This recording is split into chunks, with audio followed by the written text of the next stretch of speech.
Reste 6 jours avant le premier tour des législatives anticipées et pas facile de s'y retrouver parmi toutes les promesses de campagne de la majorité présidentielle, du nouveau Front populaire et du Rassemblement national. Alors toute cette semaine, Europe 1 vous aide à y voir plus clair dans ses programmes électoraux. Zoom ce matin sur les mesures en faveur du pouvoir d'achat de la majorité. Bruno Le Maire, le ministre de l'économie, a déjà prévenu la semaine dernière, la marge de manœuvre est nulle.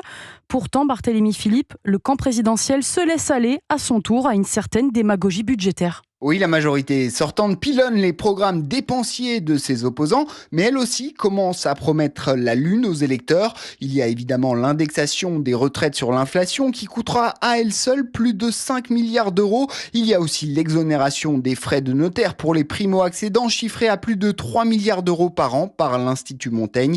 Il faudra 2 milliards d'euros de plus pour porter la prime Macron sans charge à 10 000 euros. Enfin, le camp présidentiel promet un allègement des charges patronales sur les bas salaires, une mesure qui rappelle celle du RN. L'économiste Sylvain Bersinger souligne l'incohérence du programme macroniste. On est sur un coût total qui atteindrait une dizaine de milliards d'euros. En même temps, il y a une règle d'or dans le programme de ne pas augmenter les impôts. Donc mécaniquement, il y a quand même un petit creusement du déficit d'environ 10 milliards d'euros par an. Le déficit pourrait donc atteindre 6% du PIB, ce qui compromettrait la promesse d'un retour à 3% en 2027. Seule mesure de pouvoir d'achat neutre en coût, la baisse de 15% des factures d'électricité dû au recul des prix de marché.